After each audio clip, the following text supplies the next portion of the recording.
mais um momento de aprendizado, de adoração com Deus.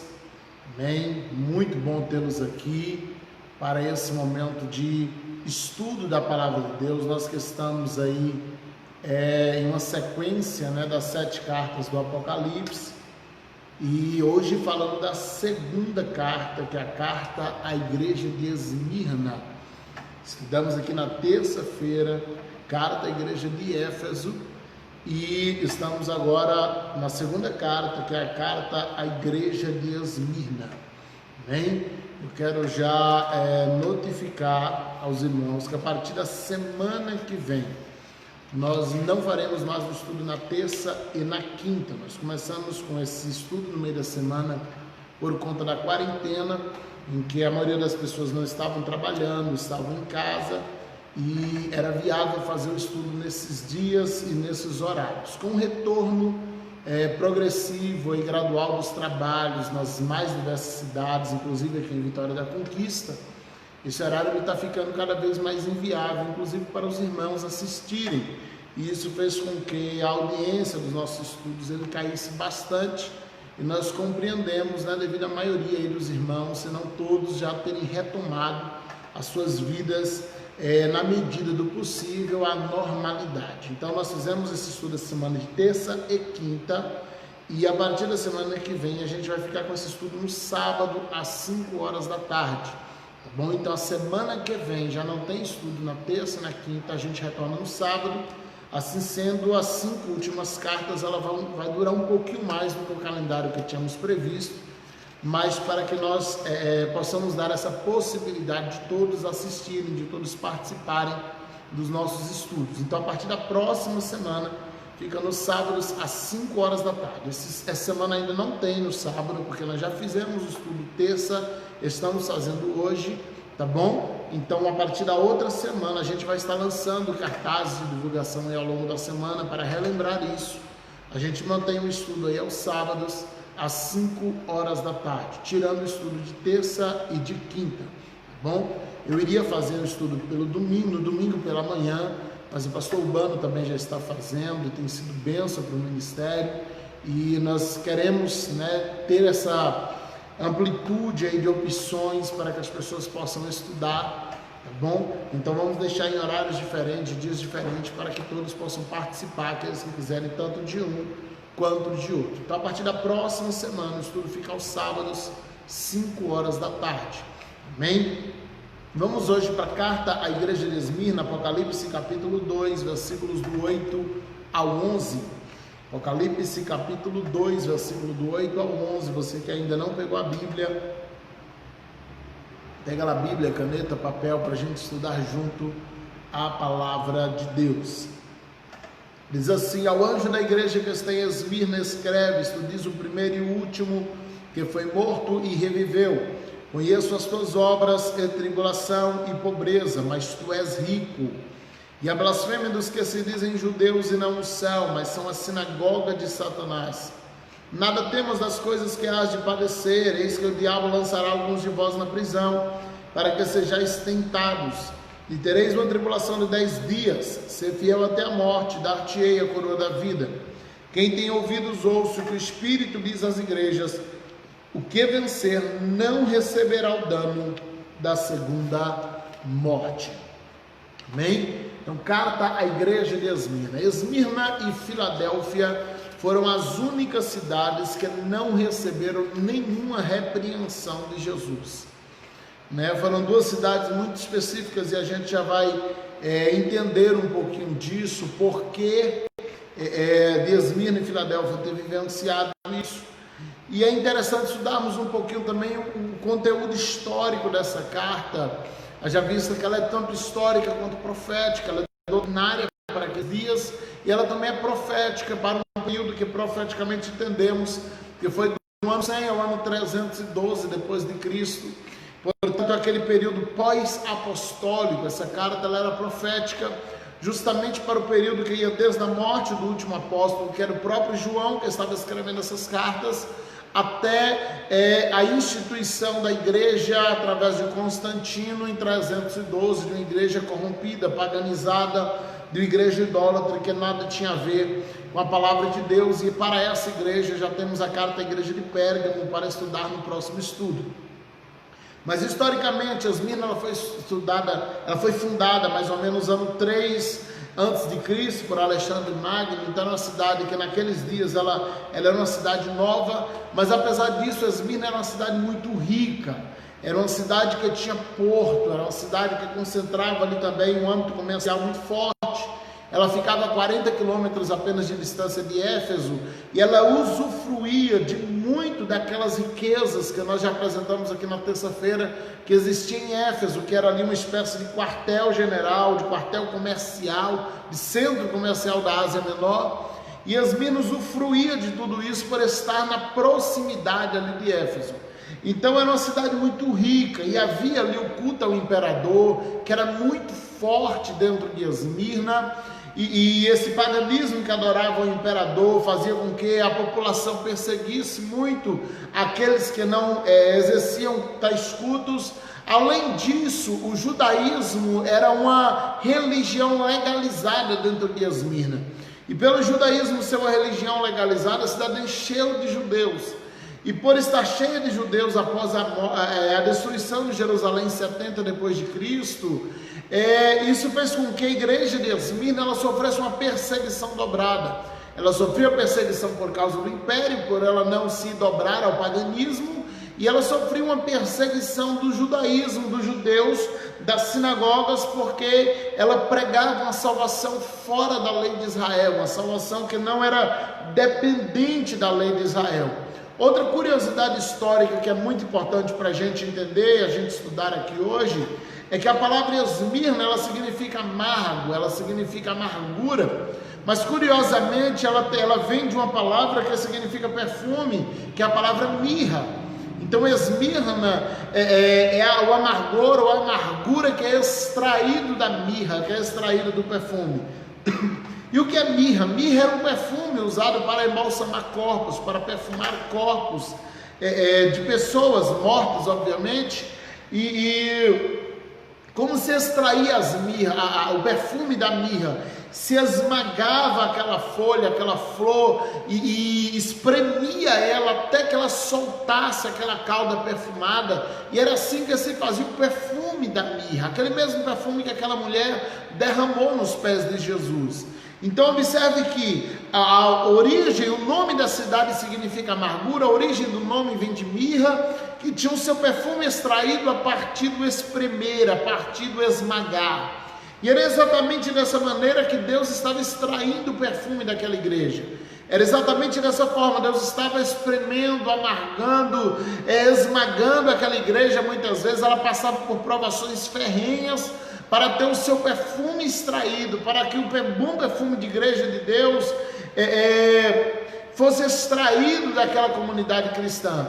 Mas é interessante porque, apesar de toda a riqueza que havia na cidade de Esmirna, apesar de ser uma cidade muito rica, uma cidade muito próspera, a igreja em si, ela estava cada vez mais pobre. Por quê? Uma vez que a pessoa se declarava cristã, era arrancado dela o direito de compra e venda, era arrancado dela o direito de negócio, era arrancado dela o direito de emprego. Então estava ali um grupo de cristãos muito pobres e que viviam em uma cidade muito rica, era uma cidade riquíssima, mas que os cristãos daquela igreja eram extremamente pobres. Além disso, dessas pessoas terem todos os seus bens roubados, arrancados, e qualquer cidadão tinha legalização para isso, não só para roubar, mas para matar cristãos, e ele estaria fazendo um favor para a sociedade, portanto não estava passivo de nenhuma punição. As sinagogas judaicas naquela cidade perseguiam os cristãos de forma ferrenha. Elas humilhavam os cristãos, os judeus perseguiam, de modo que o próprio Jesus, ele vai chamar essas sinagogas de sinagoga de Satanás, porque os judeus que ali estavam, eles perseguiam muito os cristãos de Esmirna, de modo que eles eram pobres, eram perseguidos, eles sofriam amarguras, perseguições, e eles não podiam desfrutar de nada de bom que aquela cidade tivesse para oferecer. E é meditando nesse cenário, nesse contexto histórico que a gente apresenta nessa introdução, que a gente quer estudar versículo por versículo, passo a passo de Esmirna, da carta à igreja de Esmirna de Apocalipse 2, para que a gente compreenda melhor o que Jesus quis dizer para essa igreja, que era uma igreja muito pobre, numa cidade muito rica e que estava sofrendo inúmeras perseguições. Vamos ao primeiro versículo da carta, que é o versículo de número 8 de Apocalipse 2. Apocalipse 2:8 diz assim: ao anjo da igreja que está em Esmirna. O anjo a gente já aprendeu em Apocalipse 1:20, que era o líder da igreja. O Senhor estava enviando aquela carta ao líder da igreja. Escreve isto diz o primeiro e o último, Jesus falando de si mesmo. Lembra que eu falei na aula passada? Para cada igreja Jesus tinha uma apresentação especial, uma punição especial e uma bênção especial. Ele tratava de forma diferenciada aquela igreja. Como é que ele se apresenta para Esmirna? Eu sou o primeiro e o último, o que morreu e reviveu. A apresentação de Jesus era primeiro e último, que esteve morto, mas agora está vivo. Minha esposa está colocando minhas páginas aqui, do Facebook, do YouTube. Você que ainda não curtiu a página do Face, curte, tá bom? Você que não se inscreveu na página do YouTube, se inscreve, acompanha lá que tem centenas de ministrações para abençoar a tua vida. Obrigado, filha, está colocando aqui para nos ajudar. Então nós estamos falando de uma igreja que ela era extremamente pobre, sofrida, perseguida, torturada, uma igreja que via seus membros morrerem diariamente, uma igreja que não perdia gente porque mudou de cidade, não perdia gente porque foi para outra igreja, não, eles perdiam pessoas porque elas eram assassinadas por qualquer cidadão da cidade que se via no direito de matá-los, e o governo patrocinava isso, incentivava isso. Então nós temos uma igreja extremamente perseguida, uma igreja que está ao ponto de desistir de tudo. E como Jesus se apresenta, ele diz: olha, eu sou aquele que venceu a morte, eu sou aquele que morreu e reviveu, eu sou aquele que mesmo estando morto agora estou vivo, eu sou o primeiro, eu sou o último. Porque Jesus ele se apresenta assim, ele está dizendo: olha, não temas, eu tenho o controle da morte. Aquela igreja ela só conhecia testemunho de irmãos que morreram, de irmãos que fracassaram, de irmãos que foram assassinados, de irmãos que foram torturados. Mas o que elas não tinham, ou tinha pouco, ali era testemunho de alguém que venceu, testemunho de alguém que foi vitorioso contra a morte, testemunho de alguém que conseguiu vencer a morte. E Jesus ele chega para se apresentar exatamente como aquele que venceu a morte, aquele que tem poder para vencer a morte. A apresentação de Jesus, ela reflete exatamente a necessidade que aquela igreja tinha. E qual era a necessidade da igreja de Esmirna? Conhecer alguém que venceu a morte, conhecer alguém que ainda que esteve morto, foi vitorioso, alguém que ainda que esteve morto, mas venceu, e que estava vivo, que estava bem, que estava glorificado, que valeu a pena tudo aquilo que padeceu. Então Jesus ele sempre vai ser para você aquilo que você necessita que ele seja. Ele sempre vai se apresentar para você como alguém que ele sabe que você precisa naquele momento, como alguém que ele sabe que você necessita naquele momento. E Jesus ele se apresenta para essa igreja dizendo: eu estive morto, mas agora eu vivo. Eu fui morto, mas eu revivi.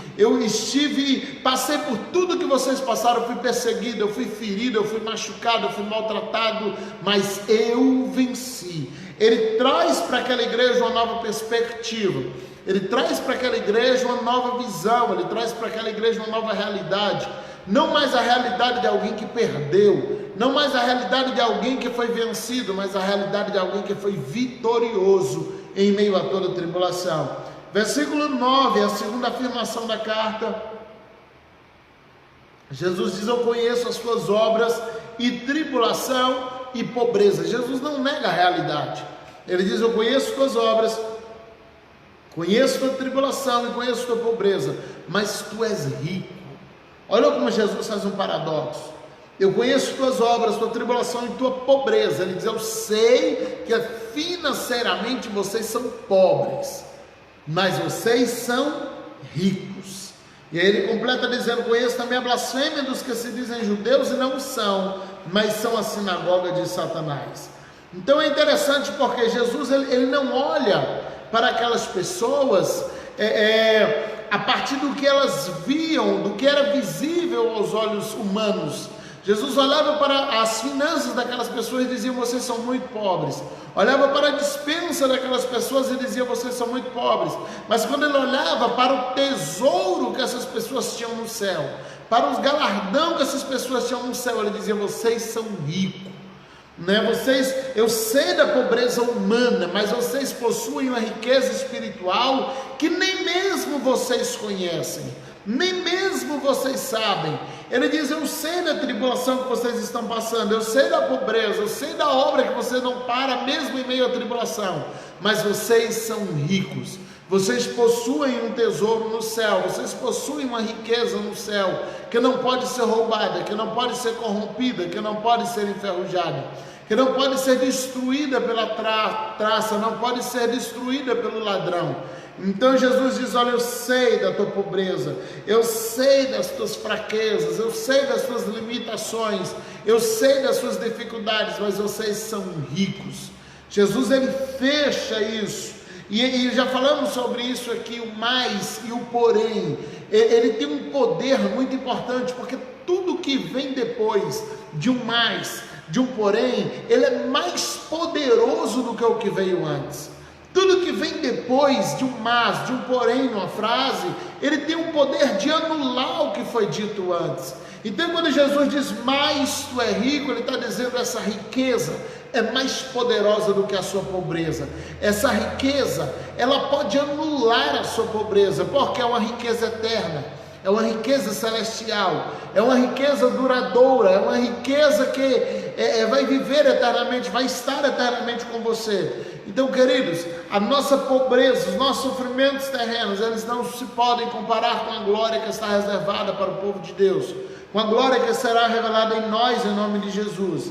E o finalzinho do versículo 9, ele apresenta também: eu conheço a blasfêmia dos que se dizem judeus e não são, eles são as sinagogas de Satanás. E mais uma vez Jesus usa o mais aqui: mais são as sinagogas de Satanás. Então ele está dizendo: olha, eles se apresentam como judeus. Quem são esses? Dois grupos. Primeiro, aqueles que de fato eram judeus, mas que eles estavam usando o seu tempo para perseguir o povo de Deus, para perseguir a igreja, para tentar destruir a igreja. E o fato deles serem judeus de nascimento não dava a eles os direitos espirituais de povo eleito do judaísmo, de povo eleito da comunidade judaica. Por quê? Porque apesar de eles serem biologicamente herdeiros de judeus, espiritualmente eles haviam se afastado do Senhor. Um segundo grupo era aqueles que na carta à igreja de Éfeso Jesus chamou de nicolaítas. Quem são os nicolaítas, ou nicolaítas, como alguém quer dizer?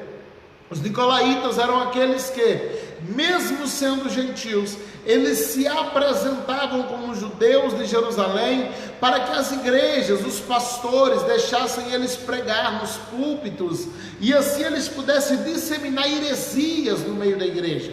Eles se fingiam de judeus para poder pregar heresias, pregar engano, pregar palavras enganosas, e assim levar a igreja ao engano. Eles chegavam na cidade e diziam: olha, nós somos judeus, nós viemos de Jerusalém, fomos enviados por Pedro, por João, por Tiago. E quando eles falavam essas palavras, os pastores deixavam eles pregar nas igrejas. E quando isso acontecia, eles aproveitavam daquela oportunidade e eles lançavam heresias, eles pregavam judaísmo, eles pregavam palavras mentirosas, palavras enganosas naquela comunidade. Então, queridos, o Senhor olha para esses judeus que perseguiam a igreja, olha para esses gentios que se fingiam de judeus, e eles dizem: são sinagogas de Satanás. São sinagogas de Satanás, eles não pertencem ao Senhor. E sobre esses judeus que eram nascidos de judeus, herdeiros de judeus, nasceram em Israel, por herança biológica eram judeus, mas Jesus agora está dizendo: eles não são. Romanos 8, versículos 28 e 29, Paulo fala sobre isso. Romanos 8, versículos 28 e 29, Paulo diz: porque não é judeu aquele que exteriormente, nem a circuncisão aquele que é exteriormente na carne. O que ele está dizendo? O judeu verdadeiro não é simplesmente aquele que nasceu de uma judia e de um outro judeu. Não é uma herança biológica. A circuncisão não era aquela que se fazia no crepúsculo, mas ele dizia: é judeu aquele que é no coração, e circuncisão é a do coração, no espírito e não segundo a letra, cujo louvor não pertence aos homens, mas a Deus. Romanos 8, 28 e 29. O que Paulo está dizendo? Ele diz: olha, o verdadeiro judeu não é simplesmente aquele que nasce de herança judia, mas é aquele que obedece a palavra de Deus, é aquele que faz a vontade de Deus, é aquele que não persegue o povo de Deus. Leonardo chegando aqui, boa tarde, a paz, querido.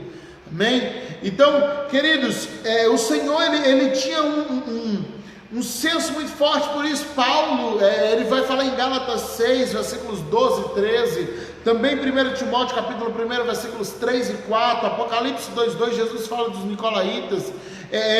Todas essas menções falam daquele que era judeu de nascimento, mas que perseguia o povo de Deus, e que por isso eles tinham perdido a herança espiritual. Então não podemos nos iludir com isso, porque alguém nasceu do judaísmo, nasceu em Israel, é filho de judeus, mas ele não tem um compromisso com Deus. E Paulo está dizendo em Romanos 8, o verdadeiro judeu não é o que é exterior, não é na carne, mas é no espírito, é aquele que verdadeiramente faz a vontade do Senhor. É por isso que para mim, para você que nascemos aqui no Brasil, que nunca estivemos em Israel, mas que nós estamos fazendo a vontade de Deus, o Senhor diz assim: olha, vocês são Israel de Deus, nós somos o novo Israel de Deus, nós somos aqueles chamados por Deus. Então, queridos, isso é muito sério, isso é muito importante para Deus, amém? Porque a gente foca em que o judeu é o nascido de Israel. Não, o Senhor diz: você é o Israel de Deus, você é o povo eleito de Deus, você é a nova herança do Senhor.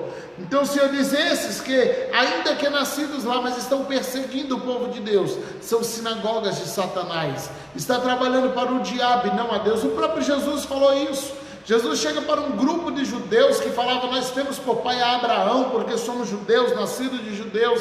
E Jesus olha para essas pessoas e diz: vós teve por pai o diabo, porque o diabo é aquele que mente desde o princípio, e as suas ações correspondem à ação do vosso pai, do diabo e não do Pai Celestial. Então, queridos, se você quer ter uma filiação garantida em Deus, você precisa fazer a vontade de Deus, estar no centro do querer de Deus. Então Jesus, ele vai focar nisso. Ele diz: eu vejo a blasfêmia deles, eu vejo o que eles fazem com vocês.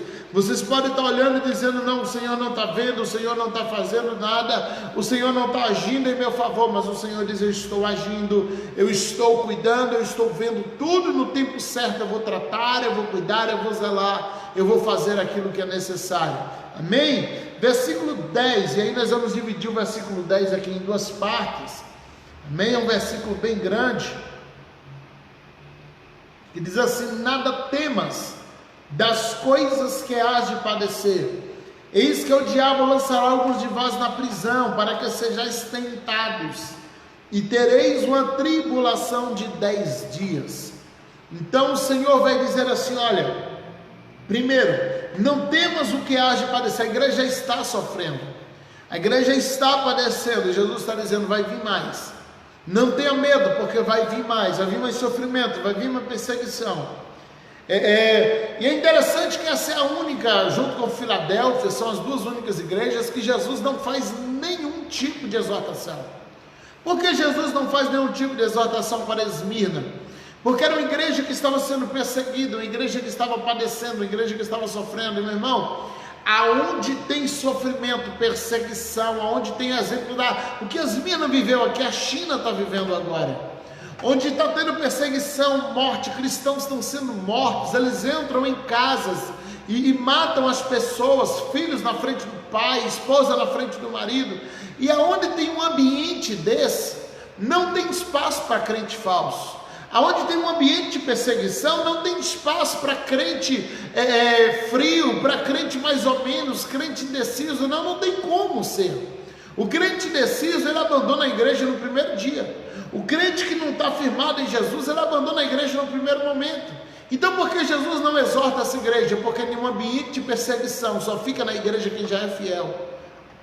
O Senhor olha para essa igreja, ele vê uma igreja que é 100% de fiel. Por quê? Porque todos os frios, fracos, os indecisos, aqueles que viviam na igreja, mas estavam envolvidos com o pecado, todos esses abandonaram a igreja imediatamente.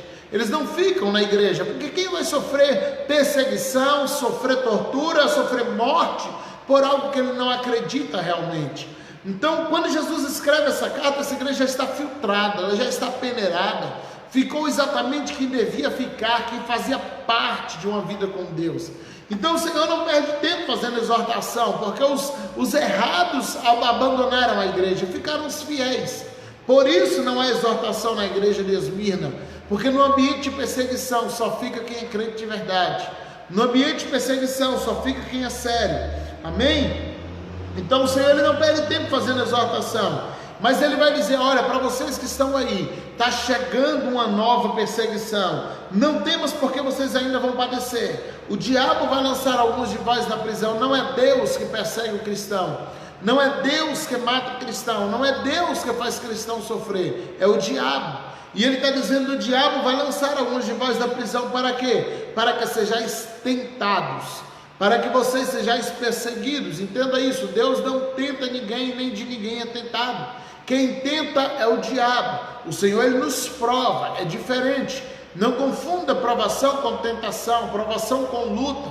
Você não luta com Deus, você luta contra o diabo. Deus não te tenta, quem te tenta é o diabo. Deus te prova. Por quê? A provação, ela vem para te aprovar, mas a luta, ela vem para te matar. A tentação, ela vem para te derrubar. Então quem tenta e quem luta com você é o diabo. O Senhor ele te prova, e não é o caso. Essa igreja não está passando por provação, ela está passando por tentação. E o Senhor diz: vai vir uma tentação, vai vir ainda mais alguma prisão, mais alguma perseguição. E aí ele fala assim: olha, vocês vão passar por uma tribulação de 10 dias. É interessante quando fala desses 10 dias aqui, porque tem duas conotações. Primeiro, ele fala de 10 dias literais para aquela igreja. A igreja de Esmirna passaria por 10 dias úteis, 10 dias literais de perseguição. Isso para a igreja local. Historicamente, profeticamente, para o período em que essa carta representa, que é do ano 100 ao ano 312, profeticamente esses 10 dias não são literais, profeticamente esses dias têm uma outra conotação. Mas para aquela igreja, Jesus está dizendo: olha, passará por uma perseguição de 10 dias, porque ele dá um prazo para essa perseguição. Ele está dizendo assim: olha, apesar do levante do diabo, eu ainda tenho controle, e eu posso determinar a hora que o diabo vai ter que parar. Eu posso determinar a hora que o diabo vai ter que quietar. Então Jesus está dizendo para essa igreja: olha, não temas, vocês vão passar por lutas, por provações, por lutas, por tribulações, por tentações, mas essa provação tem fim, essa provação tem data para acabar. Eu ainda estou no controle dessa tribulação, melhor dizendo. Aqui não é provação, aqui é tribulação. É o diabo quem está fazendo. Então Jesus diz: eu não perdi o controle. Profeticamente, para o período que vai do ano 100 ao ano 312, que representa o período profético da igreja de Esmirna, a gente poderia dar uma série de comprovações de coisas nesse período que aconteceram ligados ao número 10.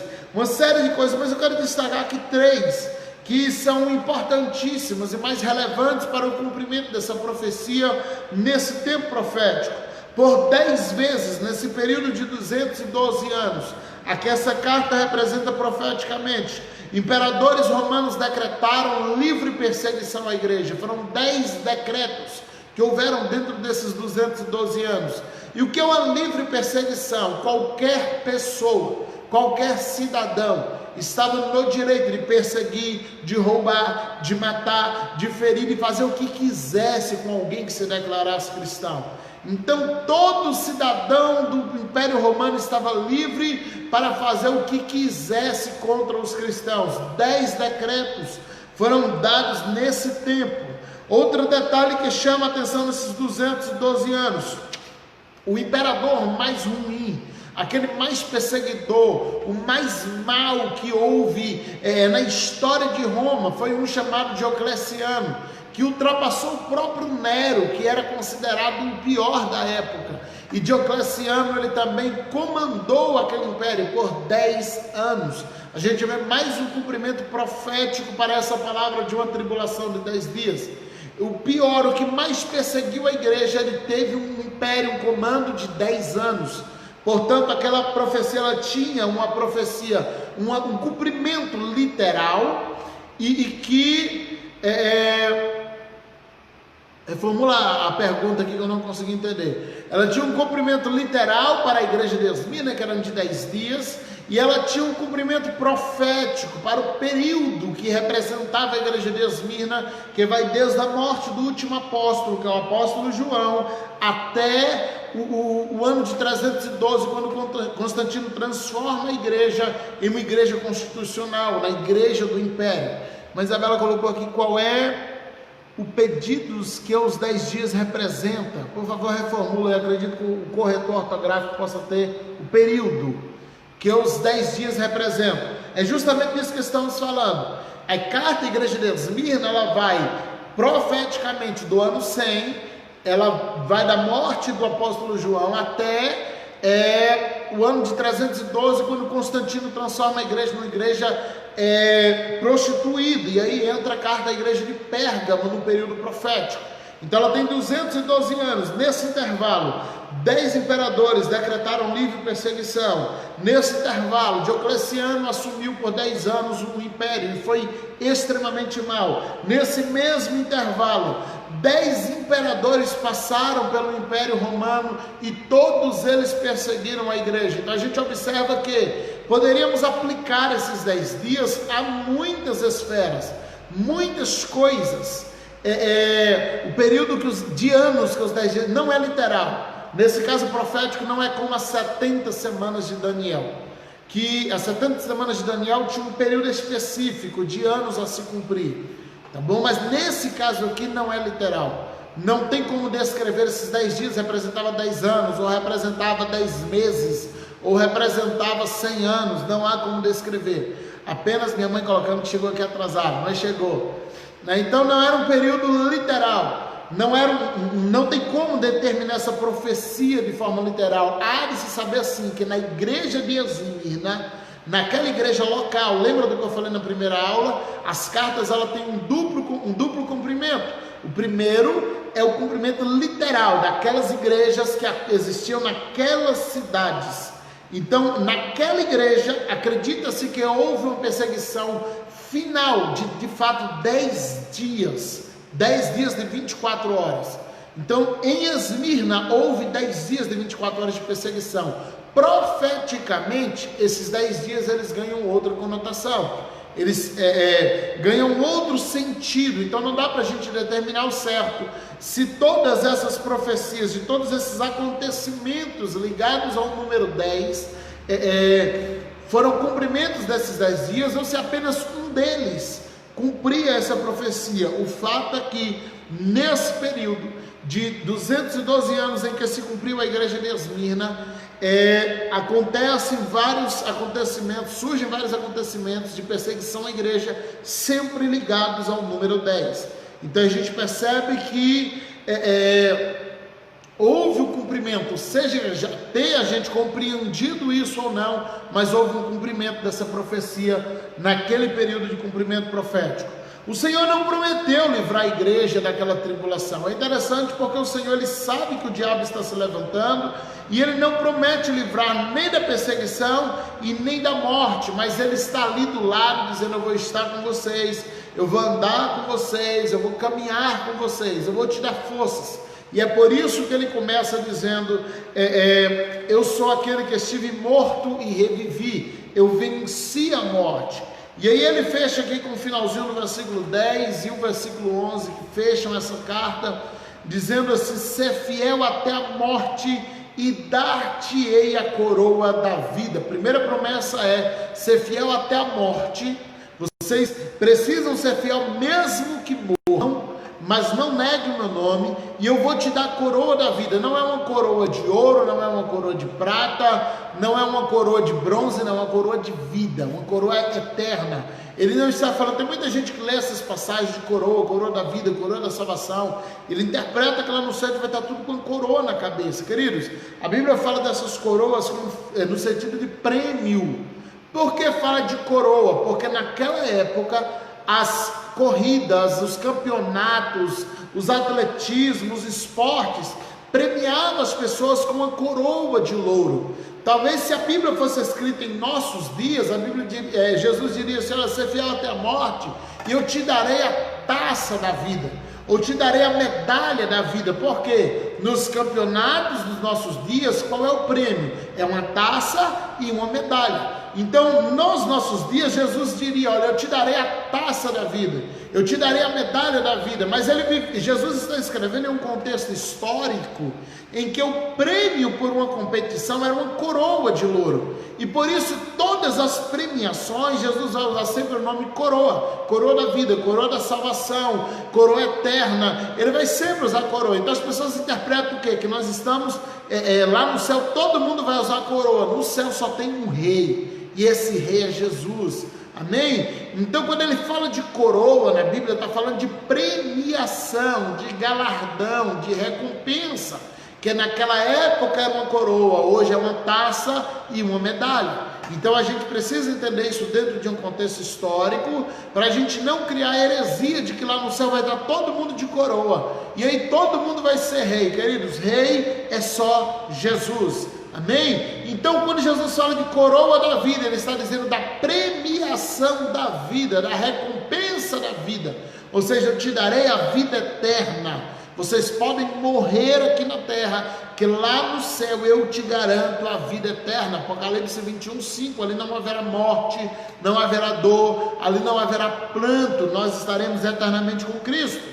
Versículo 11, quem tem ouvidos ouça o que o Espírito diz às igrejas: ao que vencer não receberá o dano da segunda morte. O que é a segunda morte? É a ida para o inferno, é a ida para o lago de fogo. A Bíblia vai chamar o lago de fogo de segunda morte.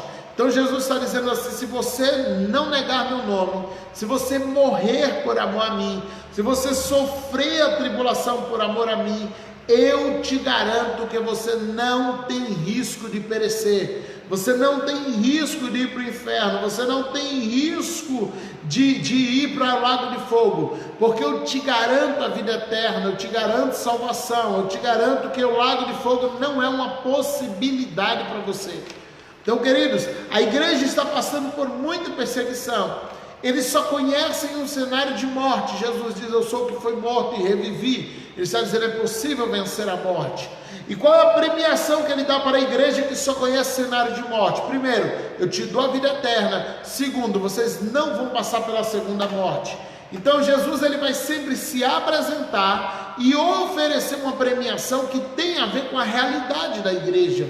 Jesus ele não trata coletivamente, às vezes a realidade de um não é a realidade de outro. É por isso que para cada igreja ele oferece um galardão diferente, e ele se apresenta de forma diferente. Então, queridos, o que a gente precisa se perguntar é: o que nós estamos dispostos a suportar nesses dias por amor a Jesus? O que nós estamos dispostos a suportar nesses dias por amor a Cristo? Porque é muito fácil eu dizer: olha, eu amo Jesus, eu estou na casa de Deus. Afinal de contas, nós estamos numa realidade em que o nosso país é extremamente liberal. Nós temos um presidente onde coloca a sua logo como Deus acima de tudo, né? Então, nós estamos em um país que nesse momento está favorecendo o Evangelho, que está favorecendo os cristãos. Mas se nós chegarmos à realidade da China, que chegamos muito perto, através dos comunistas que estavam governando o nosso país e encaminhando leis para transformar o país num país comunista de perseguição ao Evangelho, leis que transformariam pastores em criminosos, evangelização como importunação, que transformaria tudo que pregamos em discriminação, a Bíblia num livro homofóbico, que a gente continuasse caminhando. E infelizmente tem um monte de crente torcendo para esses governos voltarem, né? São pessoas, para mim, um crente de esquerda, ele não entendeu nada de Bíblia, ele não conhece nada, porque não se trata de partidarismo, se trata de princípios. Eu não posso defender uma linha política que só defende que todos os seus princípios são contrários à Bíblia. Ah, mas a outra linha não é perfeita. Não, não são. E não vai ser, porque perfeito é Jesus, e nós não precisamos de um pastor na presidência, nós só precisamos de alguém que não persiga os pastores, é só isso. Deixa que a gente faz o que nos cabe e ele faz o que cabe a ele. A ele cabe governar o país, a nós cabe a intercessão. Nós só precisamos de alguém que nos deixe fazer o que queremos fazer, o que precisamos fazer. Não precisamos de um pastor lá, não precisamos colocar um pastor para virar presidente, não precisamos nem que o presidente seja crente, apenas que não persiga o evangelho. Mas se chegarmos na realidade, se depender de muito crente vai voltar, porque eles estão interessadíssimos em colocar comunismo no Brasil de novo. E chegarmos a um extremo de esquerda, a um extremo de comunismo, como tem acontecido na China, onde estão destruindo igrejas, estão destruindo casas, estão matando pessoas com faquinhas de serra no pescoço para garantir que elas tenham morte lenta.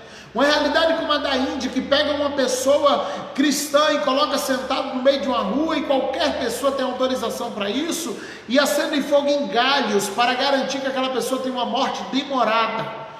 Fogo lento, ele demora de matar. Se nós chegarmos a uma realidade como essa, você estaria disposto a morrer por Cristo, ou você negaria o nome de Jesus? Se nós entendermos os princípios da palavra, se entendermos que nós estamos caminhando para isso, queridos, vai chegar perseguição.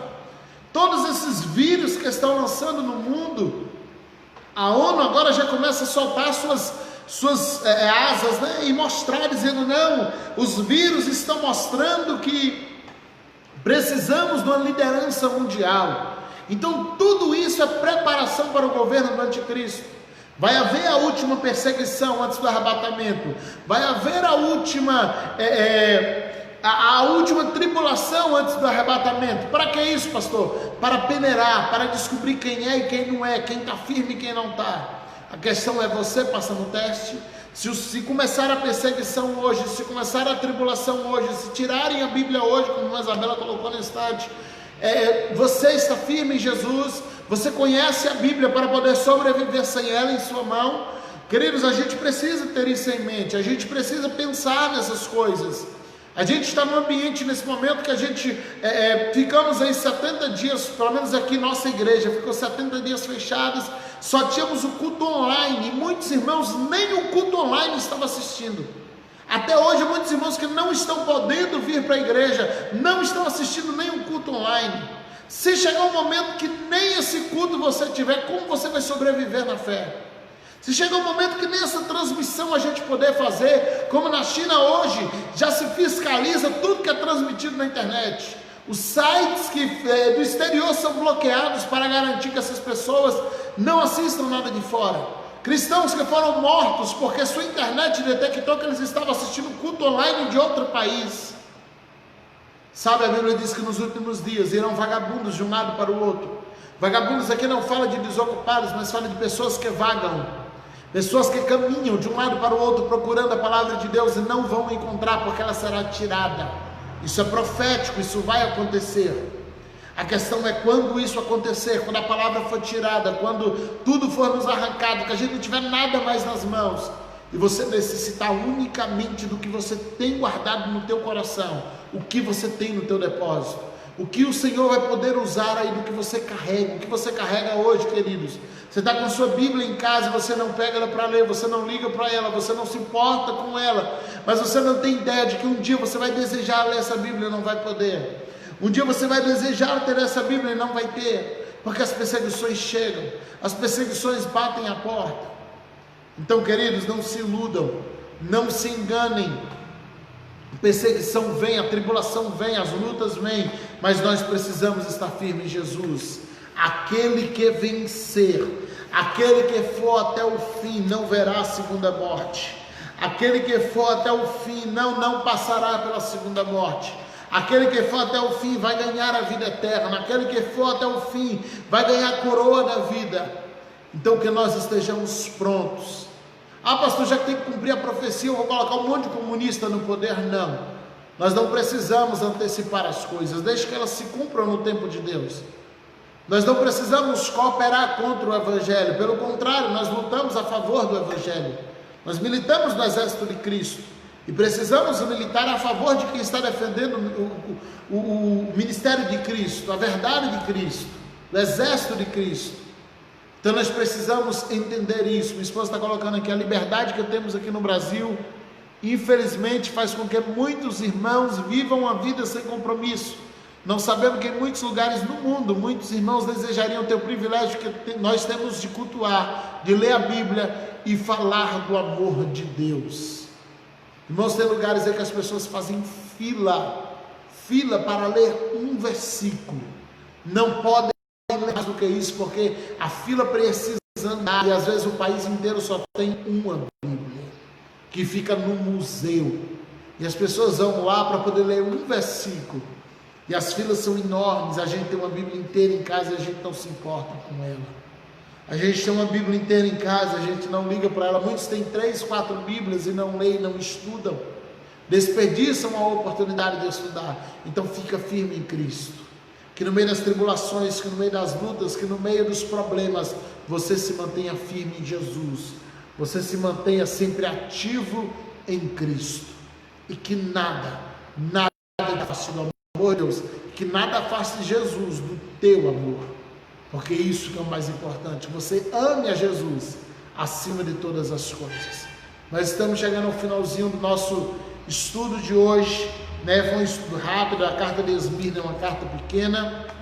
Lembrando que a partir da semana que vem, o estudo não será mais terça e quinta, será no sábado somente, uma vez por semana, sábado, 5 horas da tarde.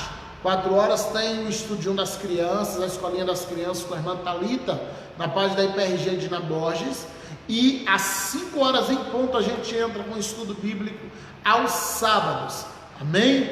Então, a Neide falava sobre isso semana com o esposo. Nós estamos ministrando essa lição sobre essa revista, Carta às 7 Igrejas. É uma revista da editora Palavra Verdadeira, uma revista minha, que eu tive a honra de escrever em 2015. Nós temos 31 revistas escritas, e essa revista estuda o caráter histórico da carta, tá bom? O caráter histórico da carta. Minha esposa está colocando aqui que vai cair dia 1º de agosto, às 17 horas. Dia 31, na sexta-feira, tem uma live aqui com minha esposa e a irmã Gerilande, né? Então, sexta-feira, 5 horas da tarde também, uma live com a missionária Daniela, a irmã Gerilande, uma live da Unimirg, tá bom? Na sexta-feira, dia 31, e no dia 1º a gente volta com a nossa live no sábado às 5 horas da tarde. Então, voltando aqui, estamos dando essas lições baseadas nessa revista.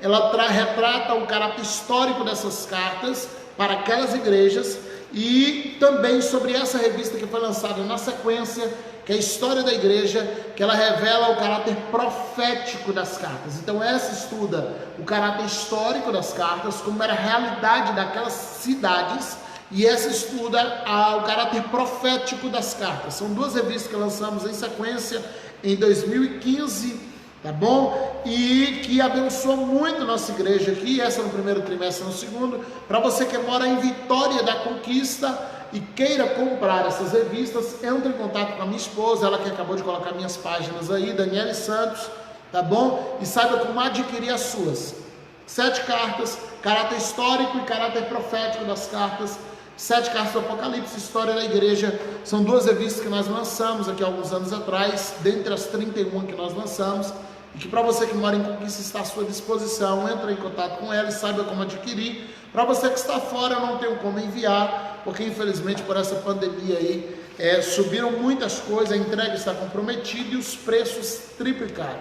Às vezes uma revistinha dessa que a gente vai enviar pelo correio, eles estão querendo 30, 40 reais só no frete. Então está inviável nesse momento o envio para fora, tá certo? Inviável e envio fica uma redundância.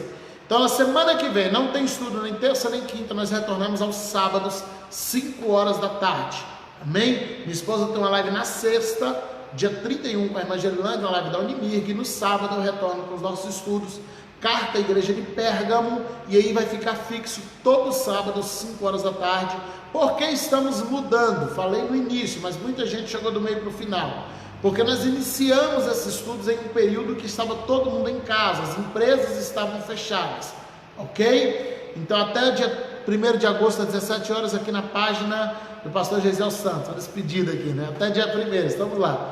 Nós iniciamos em um período que estava todo mundo em casa, então isso facilitou para o pessoal estudar no meio de semana. Só que o comércio reabriu, as cidades voltaram a funcionar, e com isso prejudicou muito, tanto para mim, que tenho que fechar a loja para poder vir fazer o estudo, quanto para os irmãos, que antes nós tínhamos um número muito maior de pessoas participando, que não estão podendo participar, porque voltaram para o seu dia a dia, para o seu cotidiano de trabalho. Então nós estamos transferindo para o fim de semana, para que esses irmãos que amam o estudo tenham a oportunidade de voltar a participar. Amém? Deus abençoe, como minha esposa colocou aqui, até 1º de agosto. Tá bom? Que Deus abençoe a todos, em nome de Jesus. Fica na paz.